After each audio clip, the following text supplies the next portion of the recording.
सूबाई सिंध के शहर ठट्ठा के पास वाक़ई केंजर झील का शुमार पाकिस्तान की चंद खूबसूरत तरीन झीलों में किया जाता है। यहाँ हर रोज सैकड़ों लोग सैरो तफरीह के लिए आते हैं। आने वाले सयाहों को सबसे ज्यादा दिलचस्पी झील के बीचों बीच बनी कब्र पर होती है। एक छोटी सी पहाड़ी पर सुर्ख पत्थर से बनी ये कब्र किसने बनवाई और यहाँ कौन दफन है, ये दास्तान हर आने वाला सयाह सुनना चाहता है। तारीख की किताबों में इस कब्र का जिक्र नूरी जाम तमाची की इश्किया दास्तान से जोड़ा जाता है। मारूफ सिंधी शायर हजरत शाह अब्दुल लतीफ भटाई ने नूरी और जाम तमाची की उस दास्तान को अपने अल्फाज में बड़ी तफसील से बयान किया है।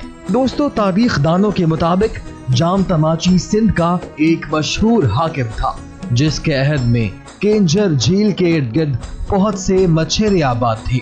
ये मछेरे मछली पकड़कर बेचते थे और उसी से अपनी गुजर बसर करते थे।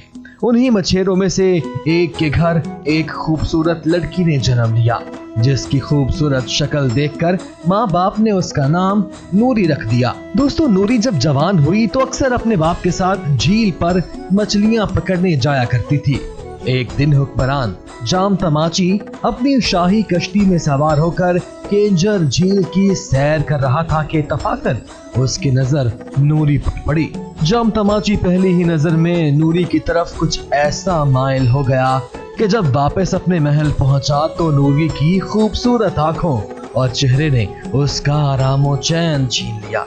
उसी बेचैनी में जात पात के फर्क को भुलाकर उसने नूरी से शादी करने का फैसला किया और उसके रिश्तेदारों को शाही महल में तलब कर लिया। नूरी के वालिदैन ने यह रिश्ता बड़ी खुशी से कबूल किया और दोनों की शादी धूमधाम से हुई। दोस्तों, शाह अब्दुल लतीफ भटाई ने नूरी की खूबसूरती और अच्छे किरदार को कुछ यूं बयान किया है। वो मल्लाहों में पैदा तो हुई थी मगर किस्मत में थे और साफ हुरी, समा सरदार ने पहचान कर ही उसे बख्शा था एजाज़े हजूरी। दोस्तों, जाम तमाची ने शादी के बाद न सिर्फ मछेरों पर लगाया गया टैक्स माफ कर दिया, बल्कि उन्हें शाही खजाने से इतना सोना चांदी अता किया कि एक पल में उन गरीबों के दिन बीत गए। नूरी के अलावा बादशाह जाम तमाची की 6 बीवियां और थीं, लेकिन अपनी खूबसूरती और सादा तबीयत की वजह से नूरी को महारानी कहा जाता था। नूरी के सामने दरबारियों को ही नहीं बल्कि दूसरी रानियों को भी झुकना पड़ता था, लेकिन इतना एजाज मिलने के बाद भी नूरी की सादगी और न्याज़बंदी में कोई फर्क नहीं आया।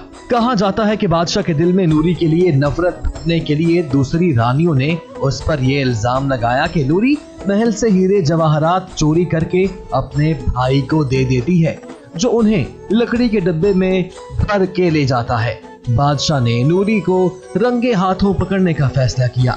जब अगली बार नूरी का भाई मुलाकात करने के बाद लकड़ी का डिब्बा लेकर वापस जाने लगा तो महल के चौकीदारों ने उसे रोक लिया और डब्बा लेकर बादशाह के सामने पेश हो गए। बादशाह ने गुस्से में नूरी को दरबार में बुलवाया, जो अपने गिरफ्तार भाई और लकड़ी के डिब्बे को देखकर परेशान हो गई थी।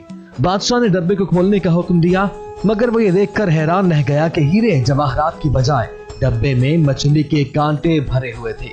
बादशाह ने नूरी से पूछा कि ये क्या है, तो नूरी ने बताया कि उसे महल में पकने वाले शाही खानों के बजाय घर में पकने वाली सादा मछली पसंद है, इसीलिए वो अपने भाई से मछली मंगवा कर खाती है। नूरी ने बताया कि बादशाह की नाराजगी के डर से वो ये मछली लकड़ी के डब्बे में मंगवाती है। ये बात सुनकर बादशाह के दिल में नूरी के लिए इज्जत और मोहब्बत और भी बढ़ गई। इस वाक़े के बाद बादशाह ने उम्र भर नूरी के खिलाफ कोई बात नहीं सुनी। बादशाह जाम तमाची और नूरी अक्सर केंजर झील की सैर किया करते थे, जहां उन दोनों की पहली मुलाकात हुई थी। रफ्ता रफ्ता बादशाह और रानी की इस मोहब्बत ने बाकायदा दास्तान की शक्ल इख्तियार कर ली। दोस्तों, नूरी की मौत भी जाम तमाची की जिंदगी में ही हुई और बादशाह ने अपनी महबूबा की कब्र भी उसी झील के अंदर बनाने का फैसला किया। दोस्तों, नूरी की कब्र आज भी झील के अंदर मौजूद है, जहां रोजाना सैकड़ों लोग आते हैं। तो दोस्तों, ये थी हमारी आज की वीडियो। उम्मीद करते हैं कि आपको आज की ये वीडियो जरूर पसंद